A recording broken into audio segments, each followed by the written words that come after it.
tienen que ver con los productos que estamos sacando a través de este programa. ¿Ya? Entonces eso lo estamos terminando y estamos en conversaciones y postulando a que el gobierno regional también nos financie otro programa que, qué sé yo, que le dé cierta continuidad al trabajo que estamos haciendo acá en la región de Aysén y que le vamos a describir a ustedes. ¿Ya? Entonces, ahora nos vamos a dividir la presentación, va a continuar Alesa con describiendo la historia o la pala historia de la glaciación acá en la región, y después yo les muestro el trabajo que estamos haciendo acá en la práctica. ¿Ya?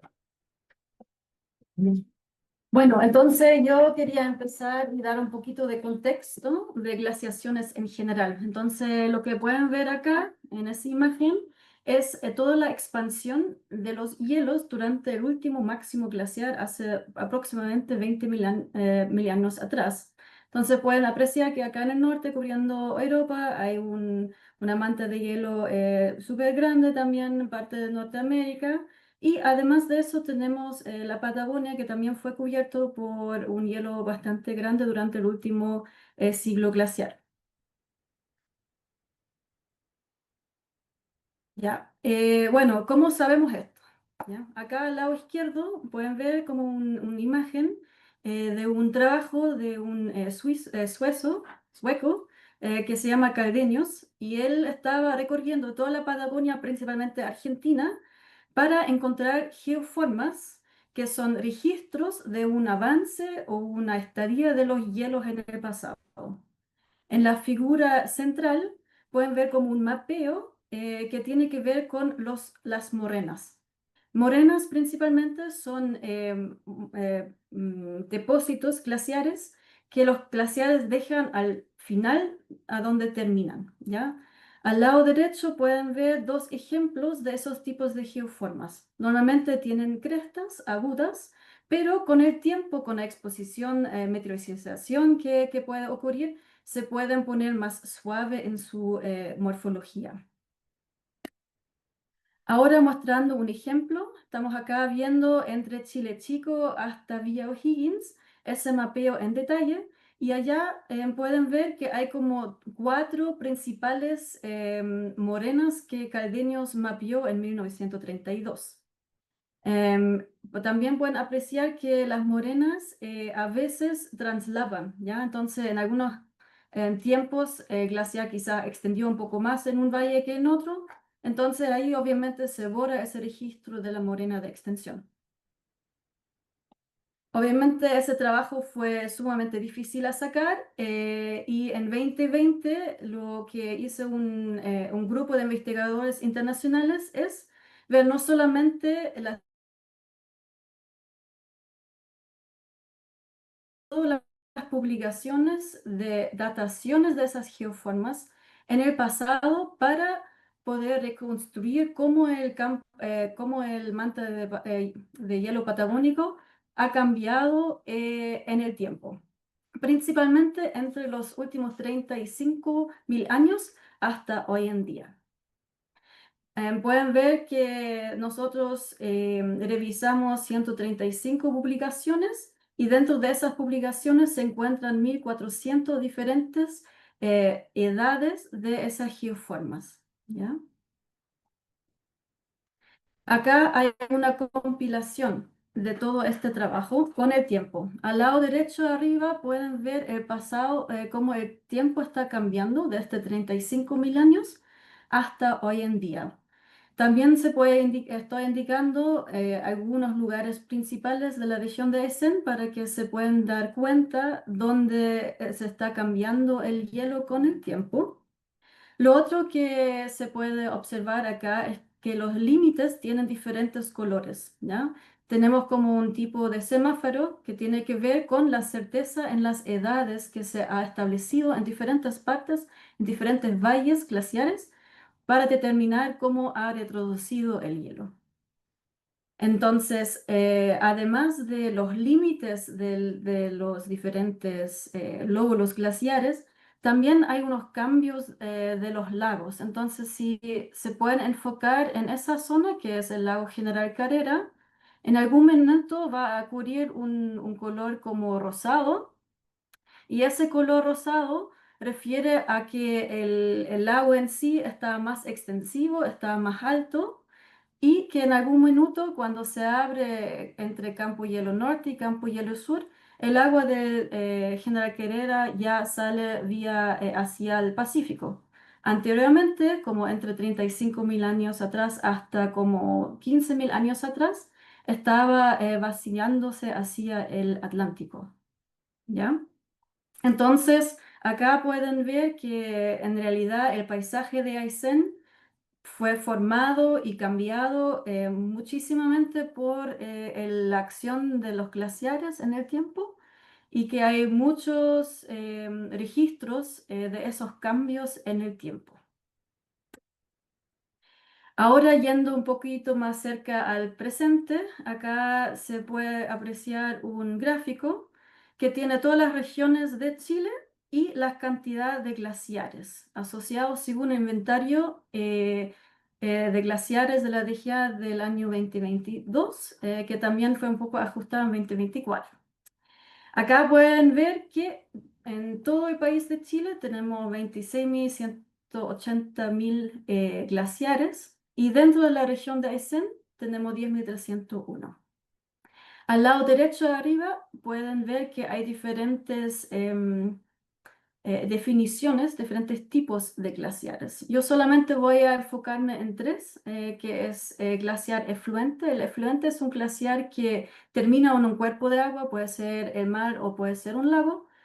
Un glaciar de valle normalmente comienza en la alta montaña y ahí fluye hacia el valle, y el glaciar montaña de verdad es un glaciar un poco más chico que retrocede de su propio valle hacia arriba.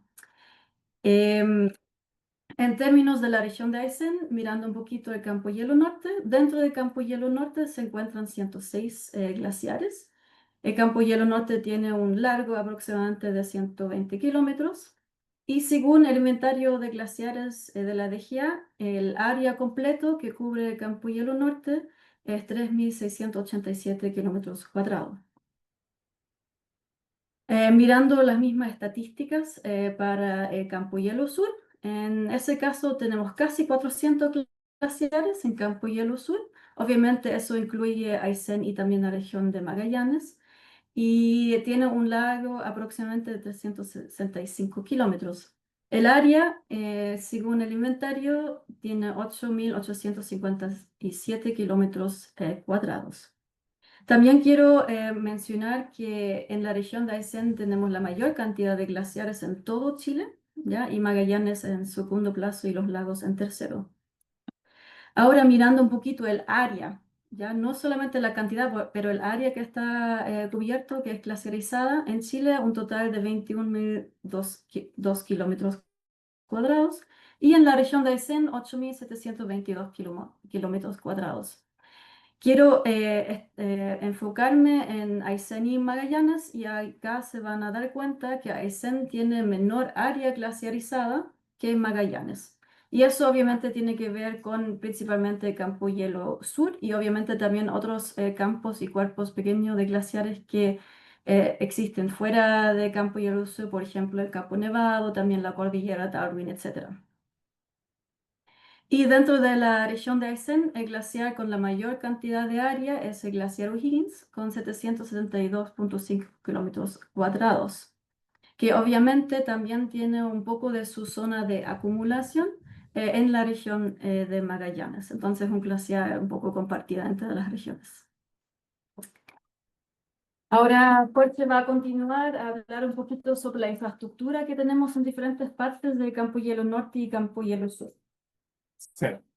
Imagínense que algunos años atrás, cuando se discutía el crear una unidad de glaciología, también se discutía cómo enfrentar el estudio de los glaciares en Chile, y en paralelo, o una de las primeras labores que hacía estas unidades de glaciología que se alojaron dentro del Ministerio de Obras Públicas como la principal unidad de investigación de hielo en el país, se discutía, como le decía yo, la Estrategia Nacional de Glaciares, como una de las primeras cosas. ¿Cómo enfrentamos este estudio? ¿Qué es lo que hay que hacer? ¿Ya? ¿Cómo nos implementamos? ¿Qué tipo de refugios? ¿Qué tipo de análisis? ¿Qué tipo de estudio? Etcétera. Entonces se discutió harto y eso fue una discusión pública, participaron las universidades, estuvo abierto a cualquiera que pudiese observar. nos marcó una especie de hoja de ruta, ¿ya? Que ahora estamos viendo que la tenemos que empezar a mirar nuevamente después de algunos años, ¿ya? Entonces, dentro de eso van a ver ustedes que la distribución de estaciones y la distribución de refugios y los monitoreos de glaciares obedecen en parte a lo que se pensó hace algún tiempo atrás, ¿ya? Entonces, esta foto que se ve bastante maravilloso, lo encuentro precioso, por ejemplo, es el glaciar San Rafael, que está en Campo de Hielo Norte. La laguna San Rafael es la que ustedes ven al extremo, en la foto superior, disculpen, a la derecha, se ve la laguna San Rafael, qué sé yo, el atardecer ahí. Instalamos una serie de refugios que lo diseñamos también como Dirección General de Agua, con el apoyo de algunas universidades qué sé yo, están acompañados siempre de estas estaciones glaciológicas con un sanitario y qué sé yo, con la estructura que soporta todos los instrumentos que nos permiten caracterizar glaciometeorológicamente estos sectores. ¿Ya? Son de este estilo, son torres en general de casi 4 metros, tienen alimentación propia, un data logger, una caja donde guardamos, qué sé yo, el almacenamiento de energía, las baterías, y todos los datos que vienen y provienen de los instrumentos periféricos que están viendo como nuestros compañeros ahí, que se ven un poco oscuros, la mantienen. Y esto intentando hacer una transecta que atraviese de este a oeste Campo de Hielo Norte y también Campo de Hielo Sur. Y en este caso estamos viendo lo que está en la costa, la foto pequeñita que está a la izquierda, es la estación que está a nivel del mar. Y después tenemos esta otra estación que está en altura en el glaciar San Rafael y después tenemos otra que está un poco más alta en el Nunatak Chato, ya casi cayendo para el glaciar Leones. ¿Ya? Entonces, estas transectas las intentamos colocar en esos lugares tratando de apuntar a lugares que sean representativos respecto de las pérdidas de masa que vamos a ver, que estamos viendo, que hemos visto en el pasado, como les comentaba Alesa, y que vamos a seguir viendo en el futuro. Entonces, la idea es que tengamos monitoreo de lugares representativos que puedan ser extrapolada la información que estamos viendo acá. Acá ustedes ven un mapa de pérdida de masa y la transecta que tenemos nosotros en este sector, en el tercio superior de Campo de Hielo Norte, y que refleje lo que está ocurriendo en Campo de Hielo Norte en general. ¿Ya? Otro trabajo que hemos iniciado en esta región y con el tiempo lo hemos extendido a algunas otras partes del país es el monitoreo de lagunas glaciares. Ya ustedes saben que cuando está retrocediendo un glaciar está dejando espacios a que se acumule agua y esa agua sea represada por hielo o por morrena, ¿ya? Y ese fenómeno se da en muchas partes del mundo, pero se nota con bastante intensidad acá en Patagonia. Ustedes pueden ver el cruce de los gráficos de latitud y longitud y pueden ver cómo se concentra las variaciones y la cantidad, primero, la cantidad y volúmenes de lagunas y las variaciones de estas en nuestra región, ¿ya? En el fondo, en la parte sur de la región de Aysén y la parte norte de la región de Magallanes. Por lo tanto, es un problema o es un fenómeno que se nos da significativamente acá y había que hacerse cargo del monitoreo.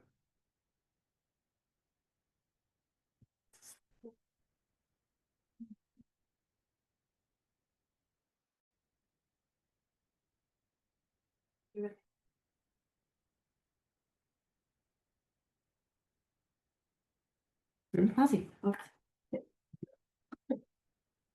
Entonces, aquí hay un esquema de cómo se forman estas lagunas. Por ejemplo, acá hay un glaciar que por muchos tiempos para nosotros fue el que nos dio más trabajo, si lo ejemplificásemos acá en la región, como el glaciar Colonia, que represaba al lago Cachet. Ya, hoy día sigue represando algunos otros lagos más pequeños y que episódicamente permite que se descarguen con un túnel subglaciar.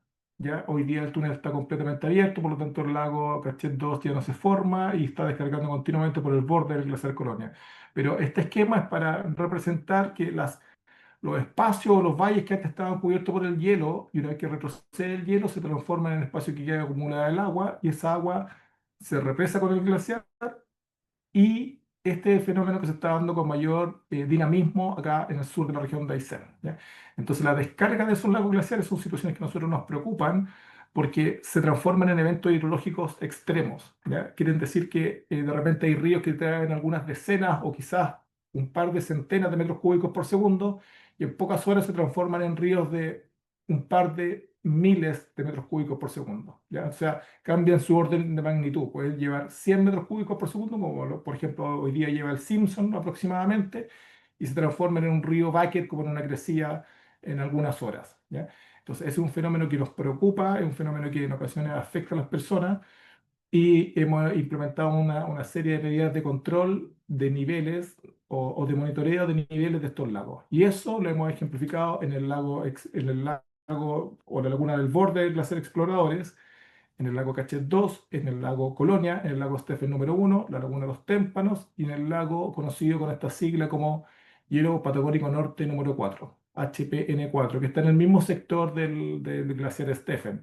Esto es en el sur de Campo de Hielo Norte. Si uno quisiera llegar navegando, tendría que llegar de hotel, después navegar por el fiordo Stephen un par de horas y después subir por el Valle Huemule y ahí se enfrenta con estos sectores. ¿Ya? Ahí. ¿Ya? Eso es lo que estábamos viendo. Entonces, por ejemplo, el tema del glaciar explorador, ustedes lo habrán escuchado, lo habrán conocido, el glaciar en donde nosotros tenemos mayor monitoreo acá en la región. Tenemos un monitoreo de detalle, eso quiere decir que tenemos estaciones en la parte alta, estaciones en la parte baja, en la zona de ablación, en la zona de acumulación, ¿cierto? Y también una estación en la descarga. Y aparte de eso, hacemos monitoreos con imágenes, ya con imágenes satelitales, pero también hacemos en el frente monitoreos con drones.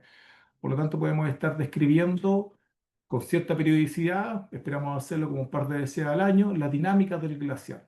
¿Ya? Y esa información siempre es pública y se entrega a los servicios que tengan competencia en la administración, en este caso del parque, que es la CONAF, o a otros servicios también, para que se puedan tomar las mejores decisiones respecto de su manejo.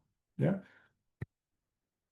Entonces ahí podemos ver distintos fenómenos. Eso, ahí se ve algún zoom a esta laguna que está en el borde del glaciar Exploradores y se ve con esos distintos polígonos, esos distintos colores, cómo esa laguna ha ido expandiéndose con el tiempo, que es un fenómeno que estamos viendo en general en todos los glaciares de Patagonia, y ustedes pueden ver cómo estos episodios no mantienen como una continuidad. Si ustedes ven el gráfico que está abajo, no es una recta, ¿cierto? Que tenga alguna correlación más o menos perfecta, sino que más bien parece una escalera, ¿cierto? Entonces, son bloques de hielo que se están desprendiendo cada cierto tiempo que hacen que la laguna gane espacio, gane volumen también, en detrimento de la superficie glaciar propiamente tal.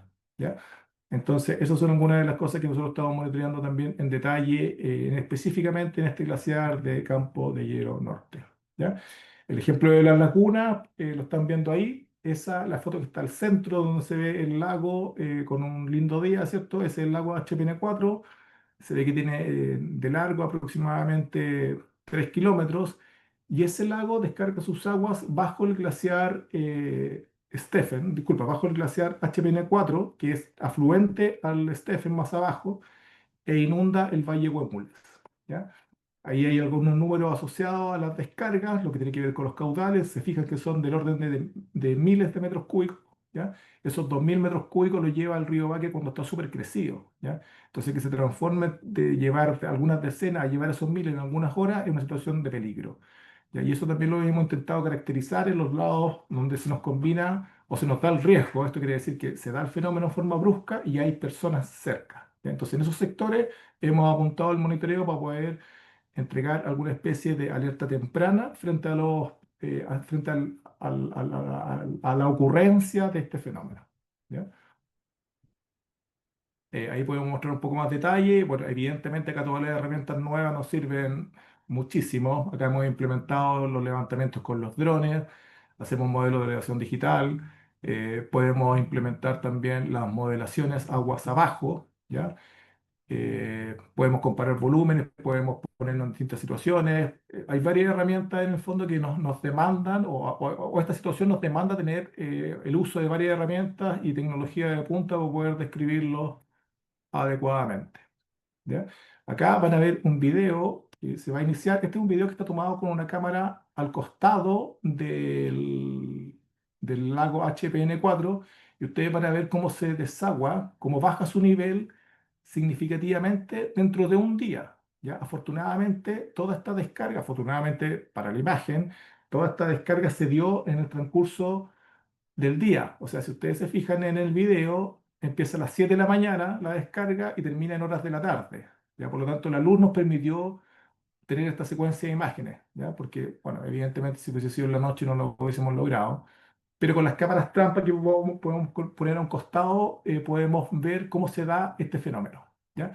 Y a su vez, al tener esta secuencia y al saber cuánto va bajando el agua en una cantidad de tiempo, podemos realizar en el fondo la integración de esa descarga. Disculpe los términos más o menos técnicos, pero en el fondo podemos saber cuánta agua se descarga por unidad de tiempo.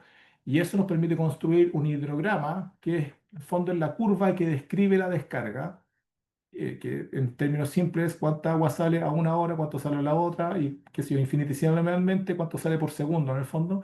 Y esa información es la que nosotros integramos en los modelos de inundación agua abajo y nos permite modelar la descarga en los valles, ¿ya? También en base a la información que levantamos con los drones, que podemos describir cuál es la forma del valle, por lo tanto, cómo se va a comportar el agua en esa forma, y podemos anunciar o podemos describir primero cuánto tiempo va a demorar en que llegue a la casa de una persona o a que llegue al sector de otro, con qué altura, con qué energía, con qué tanta cantidad de arrastre de sedimentos, que es como una combinación de la energía que va transportando el agua, se va dando en los sectores, ¿ya? Entonces, ahora que tenemos algunas herramientas más, hemos implementado esto de las cámaras, pero también en forma de manejo automático, o sea, con transmisión de imágenes en tiempo real. Por lo tanto, hemos aprovechado, ustedes vieron que hace poquito Starlink me lanzó el Starlink Mini, ya que bueno, es una forma de poder transmitir imágenes con menores requerimientos de energía. ¿Ya? Ahí ustedes ven que está soportada en la antena que está al lado del lago, una antena de Starlink, pero la pequeñita, ¿cierto? Que requiere menor energía. Y en una estructura de acero que está acá, está inserta una cámara, ya que está sacando fotos cada cierto tiempo, lo tenemos seteado para que saque cada una hora y que transmita esas imágenes con esta tecnología. Esto está, por supuesto, soportado también en un sistema de alimentación de energía, paneles solares, etcétera, y nos puede estar transmitiendo imágenes cada una hora, ¿ya? El tema de la energía es todo un desafío acá también porque no siempre, eso en ocasiones queda todo cubierto con, o gran parte de ello queda cubierto con nieve. Hasta el momento la cámara no se nos ha cubierto con nieve, pero el frío hace que las baterías se vayan desgastando, la poca intensidad de la radiación hace que no tengamos menos alimentación. Por lo tanto, esto está programado y está seteado para que cuando empiece a bajar la energía en el fondo pare de funcionar y transmite la imagen una vez que recobre la energía suficiente y se desgasten así menos las baterías, etcétera. Entonces, hay una especie como de innovación tecnológica para nosotros en estos eventos que lo tratamos de vincular directamente con el monitoreo de los glaciares y con la seguridad de las personas por consecuencia. En paralelo a esto, y para el monitoreo de los glaciares, hemos implementado, aparte de los refugios que ustedes conocen, que mostramos lo que está en Campo Hielo Norte, ya les voy a mostrar también lo que está en Campo Hielo Sur, distintos tipos de estructuras que nos ayudan a mejor monitorear el glaciar, ¿ya? Quienes conocen el glaciar Exploradores pueden o habrán recorrido el borde este del glaciar Exploradores, donde uno camina hacia el Valle Chileno, y hay un sendero que nosotros construimos, que nos apoyamos con la CONAF, en donde llegamos a una plataforma de observación del glaciar, que son como las que ustedes están viendo acá. Desde esa plataforma, nosotros, es una plataforma que está energizada, que si yo tiene los paneles solares, tiene baterías, está todo soportado y que se yo bien, bien protegido. Desde esa plataforma nosotros operamos con algunos instrumentos geodésicos. Ya hay unos instrumentos que tienen propiedades o usan la luz para poder interpretar las imágenes, otros que tienen lo óptico, etcétera. Son los LIDAR, son los drones, son los teodolitos más tradicionales. Y con eso estamos haciendo levantamiento periódico de los glaciares que a nosotros nos están interesando y podemos ir comparando cómo ellos van evolucionando en el tiempo. Por lo tanto, existe una cierta infraestructura de apoyo que está ejemplificada en estas imágenes. La que ustedes ven ahí arriba a la izquierda es el glaciar Lucía, en donde está esta estructura de madera, ¿cierto? Hay una estructura que soporta instrumentos también, como las cámaras que ustedes ven en la fotografía superior derecha. Y en la fotografía inferior derecha también se ve una estructura tipo trípode que soporta los instrumentos meteorológicos también. Y bueno, cuando vamos levantando toda esta información, también hay que de alguna forma sintetizarla y, como su nombre lo decía en el programa, transferirla a los distintos interesados. ¿Ya? Entonces vamos sacando distintos tipos de trípticos, videos, dípticos, mapas, ya que van describiendo lo que nosotros observamos, como lo que ustedes ven ahí. ¿Ya? Entonces nosotros ya tenemos disponible y hemos hecho entrega a las comunas que están en el sur de la región de estos tipos de información sobre los glaciares que ellos mismos han seleccionado como glaciares de interés también. Hemos trabajado con por ejemplo, con la Municipalidad de O'Higgins, con la de Cochrane, con la de Tortel, y cada uno ha escogido, en el caso de O'Higgins, por ejemplo, el glaciar Mosco y el glaciar O'Higgins; en el caso de Cochrane, el glaciar Cayuqueo; y en los casos de la comuna de Tortel, el glaciar Jorge Montt y Lucía, como glaciares objetivos para ellos poder tener mayor información. Nosotros se la transferimos de la forma que ustedes están viendo acá, ya que no son siempre los típicos que se informes más que se de un Ministerio de Obras Públicas, que a lo mejor son más técnicos, que también lo tenemos que elaborar en oportunidades, pero también de alguna forma más entretenidas, más didácticas, más lúdicas. ¿Ya? Acá vamos a ver también otro video que describe en parte el trabajo que se desarrolla acá. ¿Has oído hablar del glaciar Lucía? Lucía es un glaciar ubicado en la comuna de Tolortel, región de Aysén, particularmente en el campo de hielo sur de la Patagonia chilena. De acuerdo al inventario año 2022 de la Dirección General de Aguas, este glaciar de tipo efluente y con orientación norte presenta un área de 145 kilómetros cuadrados, equivalentes a casi 13.200 canchas de fútbol, y un volumen aproximado de 24 kilómetros cúbicos, equivalentes a 21 kilómetros cúbicos de agua líquida, o bien 6,2 millones de piscinas olímpicas. Además, su rango de altura va desde los 104 hasta los 3.031 metros, en su punto más alto, alcanzando un espesor promedio de 169 metros y una pendiente de casi 14 grados. De forma particular, los glaciares de la Patagonia se formaron en la última glaciación, donde el glaciar Lucía ha registrado importantes variaciones en sus dimensiones respecto a épocas más recientes, como fue la pequeña edad de hielo, periodo ocurrido entre el siglo XIV y XIX, donde las temperaturas descendieron a nivel global hasta formar una pequeña glaciación. Por ejemplo, desde 1870 al año 2017, su área se ha reducido 81 kilómetros cuadrados y su frente glaciar lo ha hecho en aproximadamente 6,4 kilómetros. De forma particular, Lucía, al ser un glaciar que desemboca en el lago Verges, logra captar la atención de turistas que visitan la región de Aysén, por lo que la investigación científica juega un rol clave en la toma de datos y análisis de resultados, para avanzar así en una gestión sostenible de este glaciar y su ecosistema circundante.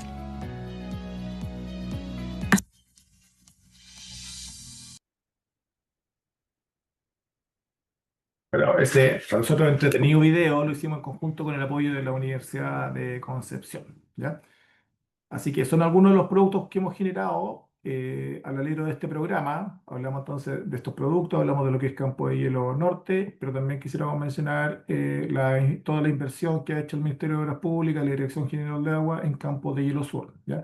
Al igual que en Campo de Hielo Norte, se escogió un atravieso de campo de hielo que fuese representativo respecto de lo que ocurre en el resto de este cuerpo glaciarizado, que, como comentaba Alesa, tiene una extensión tremenda, 300 y tantos kilómetros de longitud, ¿cierto? Compartido entre Chile y Argentina. Por lo tanto, en este caso también lo que se pensó fue hacer estaciones glaciológicas, como la que ustedes ven ahí, que está en el Nunatak O'Higgins, ¿ya? Donde hay una persona que apenas se ve en el centro de la foto que está arriba. Es una estación también glaciometeorológica que está con un zoom en la estación de más abajo, ¿cierto? Y ahí en la foto de abajo se ve la vista hacia el Pacífico, se ve la vista hacia el oeste. Y ustedes pueden ver ahí cómo es la meseta o el plató de Campo de Hielo Sur, en este caso. Entonces, para poder atravesar y para poder tener condiciones de sobrevivencia mínimas en ese sector, se idearon estos tipos de refugio con estas estaciones, y esto se implementó. Vamos a mencionarlo desde el Pacífico hacia el interior, desde el oeste al este, ¿cierto? En el glaciar Bernardo, en el Nunatak Occidental, en el Nunatak Greve, en el O'Higgins, y finalmente en el borde del lago O'Higgins. Ya esta transecta va a esa altura, a la altura del lago O'Higgins, hasta el fiordo Bernardo, en lo que nosotros llamamos Punta Nahuelcar. ¿Ya? Entonces, Punta Nahuelcar está aproximadamente en cota 200, ¿cierto? Que es la 200 y tanto, que es la cota que está en el lago Higgins. Subimos a los 1500 o poco más en la meseta o en la parte alta de la meseta, y después bajamos hasta el nivel del mar nuevamente a la altura del fiordo Bernardo, ¿ya? El atravieso es algo que, como yo les mencionaba, trata de tomar sectores representativos. Aquí en la imagen que ustedes ven a la izquierda también se puede ver las pérdidas de masa o los cambios de altura, ¿cierto? Tanto en Chile como en Argentina, ¿ya? En un paper que sacó aquí Alejandro Dusañant del año 2019 y pues de De Inés. la Inés Dusañant, disculpa, es de Nene, no es el tío. ¿Ya? Entonces, intentamos también encontrar este sector representativo que se nos da entre el lago Higgins y el fiordo Bernardo. Están en los triángulos que ustedes pueden ver ahí, los refugios, ¿ya? Y lo que hacemos todos los años, desde el año 2021, es caminar desde un extremo al otro con distintas técnicas de medición, ¿ya? Inicialmente eran labores que se licitaban, por lo tanto lo hacía una empresa externa y con el tiempo lo fuimos asumiendo nosotros como funcionarios con el apoyo de los guardaparques de la CONAF, del sector o de la región en general. ¿Ya? Es un atravieso bastante duro, ya hay algunos tramos de veintitantos kilómetros que dan las horas del día, dan casi justito como para atravesarlo randoneando entre un refugio y otro para poder descansar y después continuar, si el tiempo lo permite, al otro tramo. ¿Ya? Entonces, esto lo hemos hecho del año 2021 en adelante y tiene por objetivo medir el nivel en esta especie de cinturón que estamos viendo de Campo de Hielo Sur, en este caso. ¿Ya? Y con el tiempo, ya una vez que teníamos 5 mediciones, ya podíamos sacar alguna estadística y podíamos calcular algunos promedios de depresión o de pérdidas de masa en distintos tramos del glaciar. ¿Ya? Entonces podemos ver como en promedio en las partes más altas del glaciar perdemos del orden de 2 metros, ¿ya? De hielo por año. O sea, cada año que pasamos en la parte alta, que es donde menos se pierde, pasamos 2 metros más abajo en promedio. Ustedes pueden ver esto en el gráfico que está puesto ahí, en donde la escala de colores va indicando cuánto es la diferencia en altura que se está generando, ¿cierto? Siempre es negativa en este caso, y lo que están en lo azul clarito es el cero, ¿cierto? Y el rojo sobre los 6 metros, que se pueden ver en los bordes o en las partes más bajas de las distintas, qué sé yo, vertientes oeste o oeste, ¿ya? Oriente o poniente. ¿Ya? Entonces, con esto vamos calibrando cuánto es la pérdida de masa que tenemos en un punto determinado y después, con esta misma información, esperamos poder extenderla a todo lo que es campo de hielo norte y campo de hielo sur y tener claridad respecto de qué tanto se va perdiendo de esta gran reserva de agua o de hielo que tenemos y en los dos cuerpos principales del país. ¿Ya? Entonces, para nosotros una de las tareas principales y uno de los objetivos principales que tenemos como unidad de trabajo. ¿Ya? Esto es acompañado por no solo las técnicas de geodesia. Geodesia en el fondo son el instrumento que con mejor precisión podemos medir la altura, que son GPS geodésicos que van soportados en un trineo, con personas que lo van trasladando, ¿cierto? De un extremo a otro, como ustedes ven en la foto que está acá a la izquierda, sino que también se ha utilizado también técnicas de radar, ¿ya? En donde se emiten señales que van, qué sé yo, determinando la profundidad del hielo en distintos tramos. Por lo tanto, no solo vamos nosotros analizando cuánto estamos perdiendo de hielo, sino que también estamos reconstituyendo o constituyendo o formando la topografía subglaciar, ¿ya? Hay muchos investigadores que han trabajado en esto, pero queremos tener también una visión de estado respecto de esto y poder determinar cómo van a ser los valles, cómo va a ser la estructura de nuestro país bajo el hielo de aquí a algunos años más. ¿Ya? Entonces, todas estas iniciativas que las iniciamos por el 2021, 2020, en realidad en adelante, han sido apoyadas por las distintas Fuerzas Armadas del país. Hemos tenido el apoyo constante del Ejército de Chile. En los últimos años también hemos tenido el apoyo de la Fuerza Aérea de Chile y ahora se están sumando no solo a esta iniciativa, sino que a las propias que tienen las otras instituciones, por ejemplo, la DIFROL, el Servicio de Refotogramétrico, el IGM, etcétera. Ya, por ejemplo, ahora en octubre de este año vamos a repetir esta campaña. Eso va a ser después de la Xochicri, que es el evento que nosotros les comentamos, que termina el 12 de octubre. El día siguiente en adelante tenemos, y hasta el fin de octubre, trabajo en Campo Hilo Norte, disculpa, en Campo Hilo Sur, con todo este apoyo. Eso significa que sí, varios aviones, varios helicópteros, varios grupos de trabajo y todas estas instituciones que yo les mencionaba, concentrados en el tercio norte de Campo de Hielo Sur. ¿Ya? Así que estamos con mucho, mucho apoyo y nos impone hartos desafíos y hartas de las cosas que podemos intentar sacar adelante. ¿Ya? Entonces, todo esto, bueno, por supuesto hay que ordenarlo, hay que mapearlo, hay que graficarlo, hay que entender los niveles de errores que tiene cada uno de los instrumentos y ir guardándolo adecuadamente en las bases de datos, etcétera. Entonces, lo que describe ese gráfico son los distintos espesores, ¿ya? Que se han medido en un tramo determinado en campo de hielo sur, ¿ya? Entonces ustedes pueden ver cómo se han medido lo que se ha medido efectivamente, hasta 800 metros en ese pic que está destacado con un punto azul, ¿ya? 798 metros, aproximadamente 800, ¿cierto? Con los niveles de error de estos instrumentos, como de profundidad medida en un punto determinado de este atravieso en campo de hielo sur en este caso.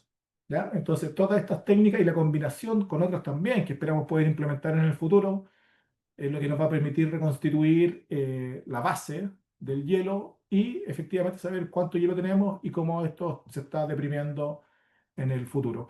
Esto no tiene solo implicancia en saber cuánto tenemos y cómo va evolucionando. Ya recuerden que esta es una oficina que está alojada en la Dirección General de Agua, que también otorga distintos tipos de permisos, otorga los derechos de aprovechamiento de agua, tiene que describir el régimen de los distintos ríos, ¿ya? Por lo tanto, esta gran eh, bóveda, este gran almacenamiento de agua que tenemos ahí, esta cuenta corriente que tenemos ahí como de recurso hídrico, es algo que es importante para poder describir y para poder entregar otros tipos de permisos y permisos de utilización de agua, permisos de ejecución de obras, de modificaciones de cauces, de protecciones de cauces, etcétera.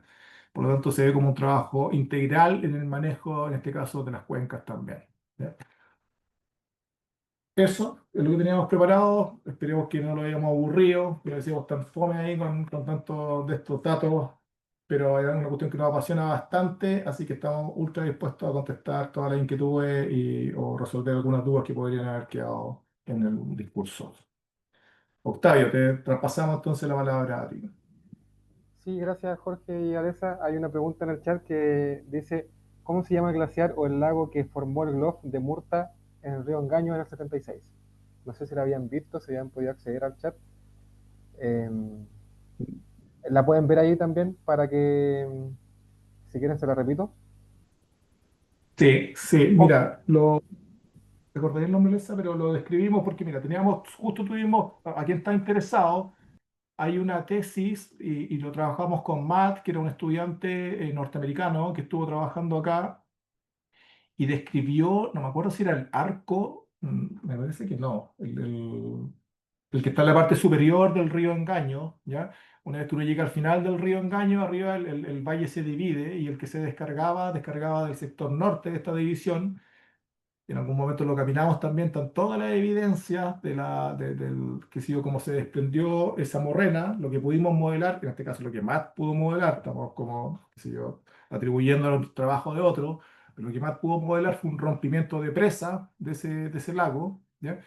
Y describió en su tesis cómo esa agua estaba evolucionando por el valle del río Engaño, agua abajo, hasta cubrir lo que era el Murta antiguo, ¿ya?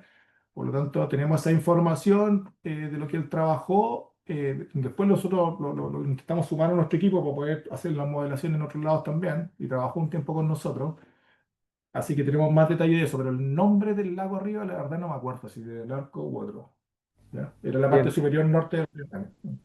muchas gracias. Mira, también hay otra pregunta que me llegó por WhatsApp, que una persona que se fue, pero que me consultaba si es correcto ocupar el término glaciarete para un glaciar chico, un glaciar pequeño.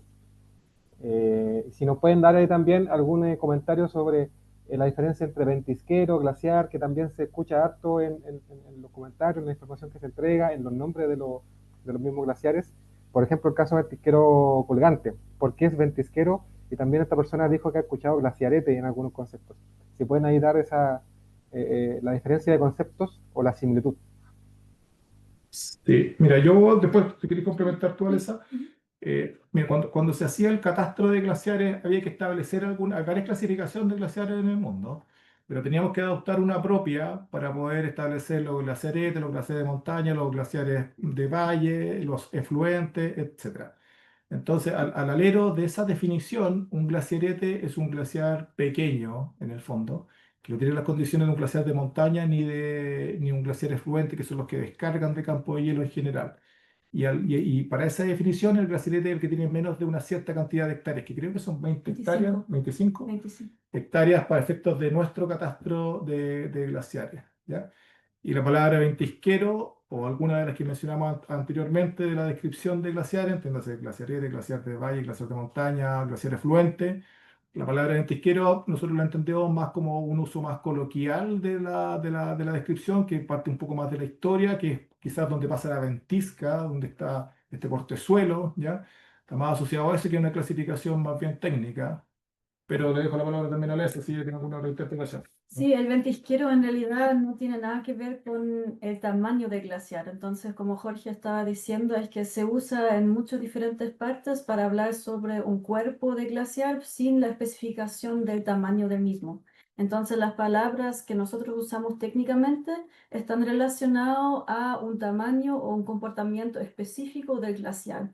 Y así como se cambia un poquito si estás hablando en algo técnicamente o algo más coloquial propiamente tal. Así, eso de mi parte. Sí, No. bueno. Perfecto.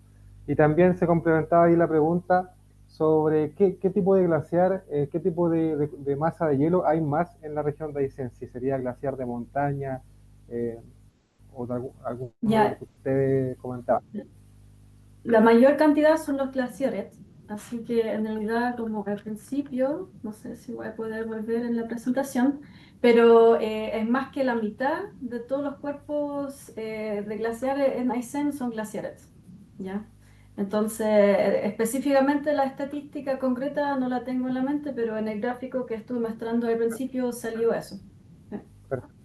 Sí, Términos de volúmenes inversos, sí, pues los glaciares XL son los glaciares efluentes, ¿cierto? Y esos son los que ocupan mayor cantidad de superficie y volumen, ¿ya?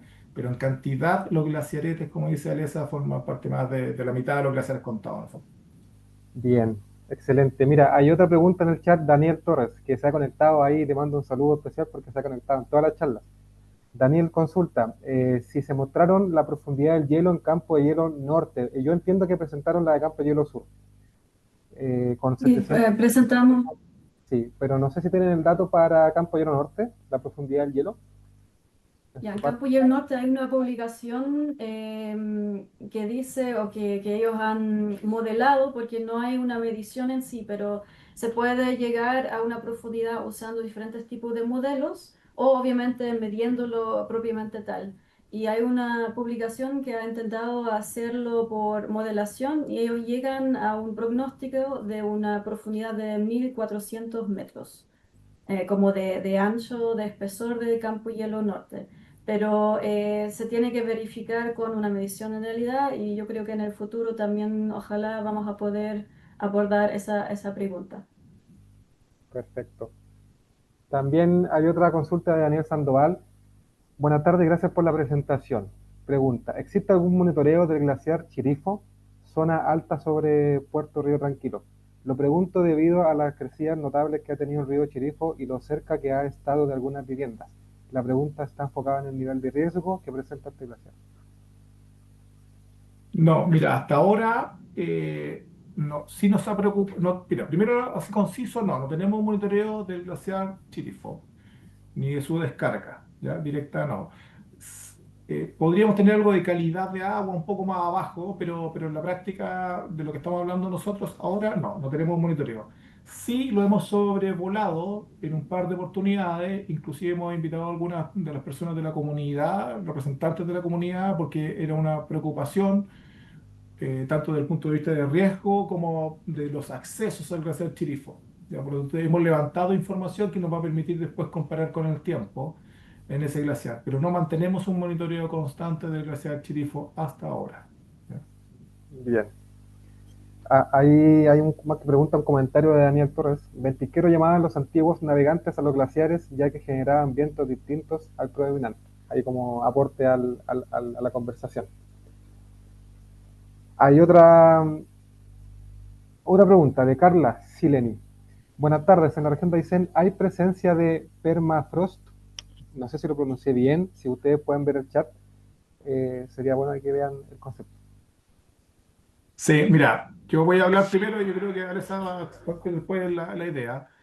En general en Chile se ha tratado de encontrar o de alguna forma determinar algunas, que sé yo, comportamiento principal donde se podría encontrar permafrost. Y hay un par de estudios que ha hecho la Dirección General de Agua en torno a eso, ¿ya?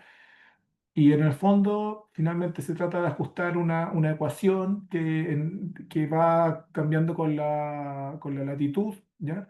Y dice que en el norte del fondo, mientras más alto estés, tienes más probabilidad de encontrar permafrost y esa altura va disminuyendo a medida que nos vamos corriendo hacia el sector sur o de la Patagonia, ¿ya? Y cuando se combinan esas dos cosas y se hace la interpretación de esa ecuación acá en esta región, se determinaba que era probable que encontráramos, por ejemplo, en el sector de Heinimeni, ¿ya? Pero hemos recorrido ese sector, Alianza ha estado harto tiempo allá, por eso yo creo que ya tienen que terminar la pregunta, y hasta el momento yo por lo menos no lo he visto, ya según la definición de permafrost. Así que, vale, no sé si queréis. Sí, yo el año pasado, antepasado, estuve andando en la meseta de Chile Chico arriba, también parcialmente para ver si hay permafrost en alguna parte. Fuimos en verano, obviamente, entonces hay en el permafrost tenemos como una zona activa y una más pasiva, pero en ese momento, esa instancia, no podíamos lograr encontrar permafrost. Lo que sí, lo que existe parcialmente o principalmente en Argentina, pero también en algunas partes de Chile se puede encontrar permafrost relicto o geoformas que tienen que ver con un permafrost que había antes. Y como yo estuve mostrando anteriormente, como había el gran campo patagónico de hielo en los últimos 35.000 años, eso significa que obviamente al fondo de esos glaciares grandes es una situación sumamente fresquita, congelada, entonces ahí hay permafrost y se mantiene algunas geoformas que tienen que ver con esa permafrost. Lo otro que quiero mencionar es que no hablamos mucho de eso, pero hay algunos glaciares rocosos también en Aysén que no tienen que ver directamente con permafrost, pero son glaciares que también son una forma ¿cómo decir eso? Que aportan o que incluyen mucho agua, ¿ya? Y como están cubiertos por sedimentos, se mantienen mucho más durante el verano que los glaciares blancos, para decirlo.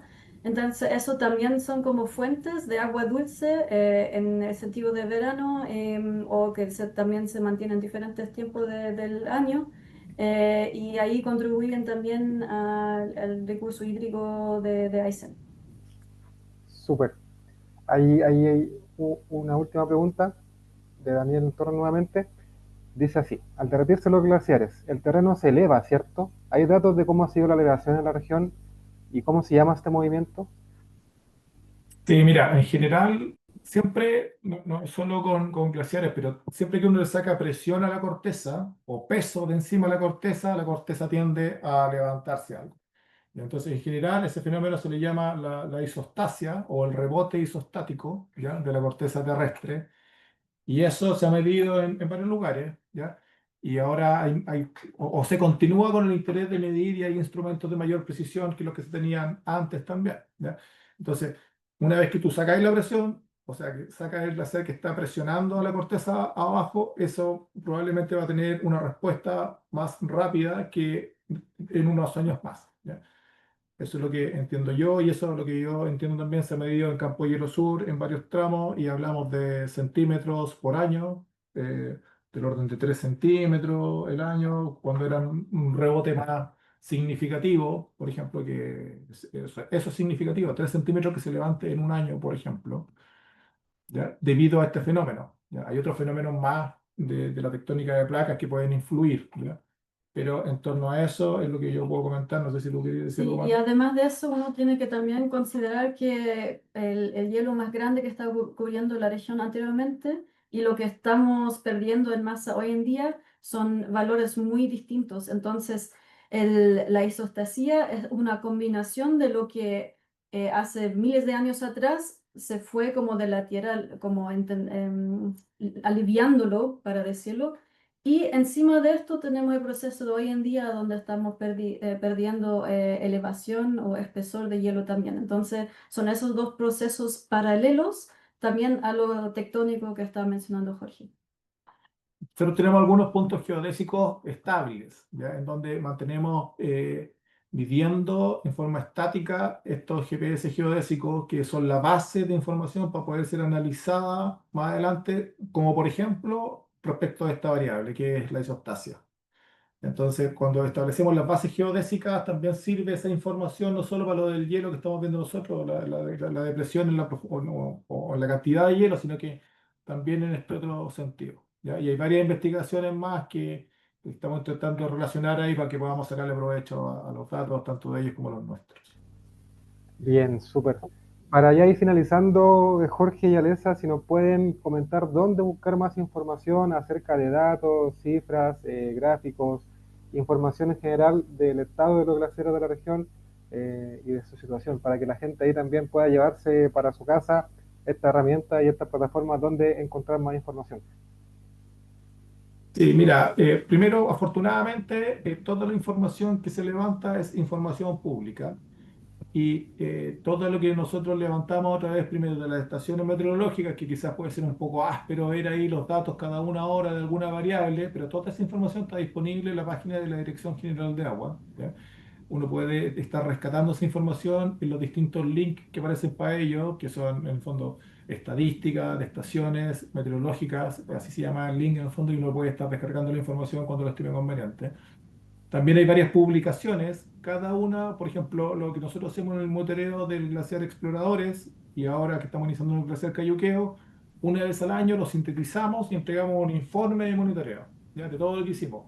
Y ese informe de monitoreo se sube al sistema de seguimiento documental, la biblioteca, la DGA en el fondo, y se puede descargar directamente desde ahí, ¿ya?